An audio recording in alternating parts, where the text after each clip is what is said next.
right, welcome back to the KnivesFAST channel, guys. It is time for another review, so say hello to our friends Ren and Stimpy and Powdered Toast Man and Log and TV and Choo Choo. And let's get started right here on the KnivesFAST channel with the Kershaw Iridium, guys. This is one of several new Kershaws. There you go.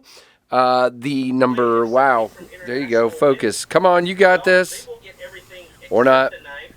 Anyway, trust me, it's the number 2038 Kershaw, and this comes from my buddy Brian over at Blue Creek Knives. I bought this one because I was interested, and you can get 10% off over there with code KnivesFAST at checkout, guys. Check it out, and that's on most knives. There's a few exceptions, of course. Now, the Kershaw Iridium. Well, okay, so you guys know over the years I've had things to say about Kershaws that, you know, they kind of feel, you know, like they're still stuck in the 90s or something. And they have stepped it up big time with the Iridium and the Heist. And I can't remember the other one, the three newest ones that are with this Duralock, which is their form of the axis lock. So this particular one is the one that caught my eye because it's the handle material I was the most interested in. This is aluminum. And then this blade shape is my favorite of the new ones. This blade shape looks like it should be on a ZT. That's just me begging. But this is a fantastic spear point blade shape. I love this aggressive, beautiful blade shape with this awesome swedge. Great looking knife. Look at that. So let's shut this real quick and let's keep going over the handle a little bit. Again, it is this gray aluminum. You have silver on the axis lock, black on the screws, including the pivot. You have kind of, so the blade is a satin finish. And so on this clip, it looks to me like it's more of a bead blast, which is interesting. And then you have a bronzed looking aluminum back spacer here. So that's kind of interesting. I mean, it just feels like the colors are kind of all over. I wouldn't have minded the bronze if this was black and this was black. If all the hardware was black and then you had a bronzed back spacer as your accent, that would look kind of cool. In this case, you have this, and you have a nice lanyard loop, plenty of room there. That doesn't affect your grip or anything like that, for me at least. You do have a 4-finger grip, speaking of grip. Very nice. You can choke up here, but I'd be real careful to stay off of that blade. For me, this knife wants to be carried back here. These are, wow, I got to look at that off camera. I thought they were contoured, but now I'm wondering. Yeah, they're slightly, very slightly contoured scales. Let's see if I can get my light a little bit. There we go. Very slightly contoured scales. And again, these screws stick up ever so slightly, and I think that's because of that contour. My one question, well, first of all, the pocket clip. Let's talk about that first. Before I get ahead of myself. You have a tiny bit sticking out, but it is a deep loop over, and to me, that's perfect. It's not a problem. It does come over. It is set down in the screw scales and does have flat screws, so I like that. And it is reversible. The only thing that bothers me is I wish they had just gone ahead and put 2 screws in there. Some companies do it and some don't. I just want to keep those threads clean so that if I ever have to use them or if I sell it to a lefty or something, it's clean. But that's just me. Now, good retention on the clip. Yeah, I mean, I just got to remember here. So, yeah, it's a little tight going in the pocket. That's what I was going to say. It's a very stiff clip, but it does go in fine. It just depends. I wear lighter material cargo pants, and so it kind of grabs that. If you're in jeans, it's going to go in fine, and I think it's partly because this ramp is really going up there. So let's talk about that ramp. So there are 2 places on this clip you feel it. So I always talk about this on almost every bent steel clip, and then on this particular one, you've actually got these fins that come out just a little bit here. So you actually have kind of not a sharp point there, but kind of a point that digs in. You can see right there. You see that? Digs in right there at the corner of my palm. It's not bad. And really, to be honest with you, the thing I was the most worried about was this, and I don't feel that. Where it's hitting me, I do not feel it, so it's not a problem. Now, up on the blade, you do have some jimping right here, which is pretty much about right for me. It feels like the grip you should have on this knife. And then there's swedge up here, so you don't really want to be up there anyway. By the way, everyone corrected me on the unboxing. This symbol means it's a Kershaw in-house design, which is really cool. It is made in China. And then you see here you have the model number, Kai, and D2. And then over here you have the Kershaw logo. It's not terrible. I'm kind of not super duper sensitive on logos on blades if they're subtle. I just wish it wasn't on the grind. That's my only, everything else I'm okay with, I guess.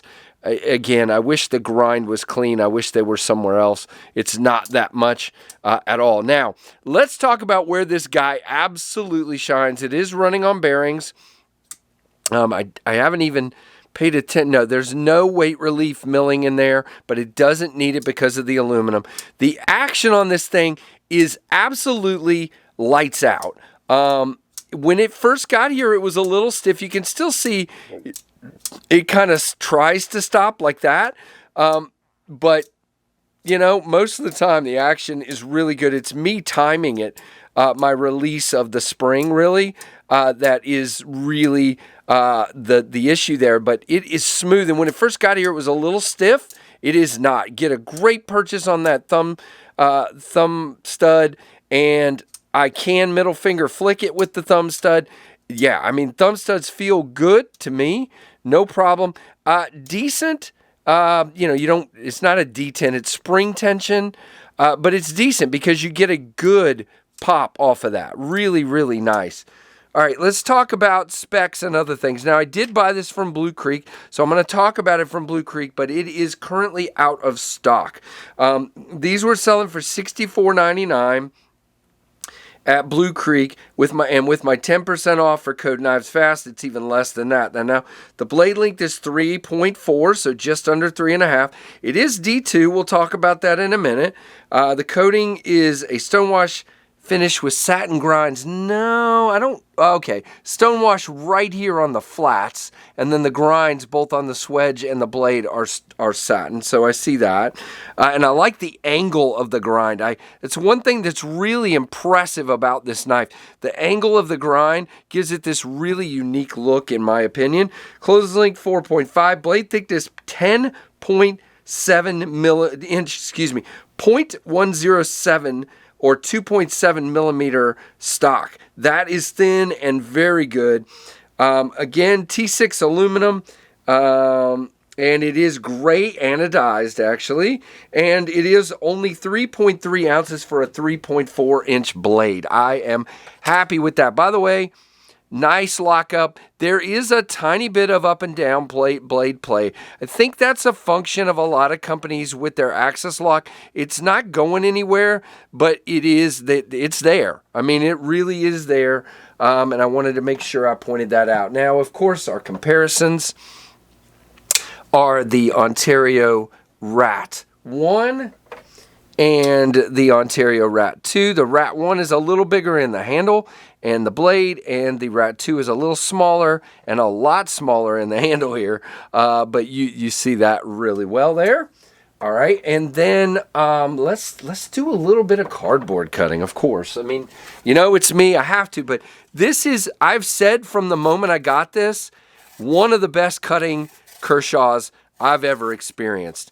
It is fantastic, guys. Look, it is just cutting through this with no problem, nice and clean, just a great blade. Now, let's talk about the blade. I know some of you have been waiting for me because I have opinions about D2. And you know what? If I were to grade D2 completely fairly, which I do, I would say D2 is a fantastic steel. It is definitely a knife steel. It is a great cutting steel. It takes a great edge. It stays sharp. It's easy to sharpen. My one issue with D2 is the corrosive nature for a pocket knife. And in some clients, climates, some of you are going to have problems with this, and where I'm at, it's not super moist. I probably will be fine with it. When I talk about D2 not being preferred, that is my reason, okay? That is it, corrosion. And I know some of you won't care about that, and I know if you're like me, you wipe your knife off every time you use it. As a matter of fact, I need to do that right now. But just wipe the knife, keep it clean, and I gotta tell you, for this price, I'm okay with it, okay? Would I love to see this thing in 14C? Absolutely. Would I like to see it in Nitro V or something? You can keep naming them, sure. But for this price, I think that's about as low as you're gonna get, with any steel. You know what I'm saying? Unless they went to 440 or something like that. Man, I have made a mess trying to clean up cardboard here. So I love the knife, guys. This, to me, is Kershaw going in the right direction. So this, to me, is congratulations, Kershaw. As a matter of fact, that's probably what I should just title this video. Congratulations, Kershaw. You have done a fantastic job jumping into a new kind of knife for you, and I'm very pleased, and I think you guys are going to take this up another notch. And I've picked on Kershaw, so it's time for me to give Kershaw their due. Again, that little bit of blade play, if they can take care of that, it'd be even better. But a really cool knife. So there you go, guys.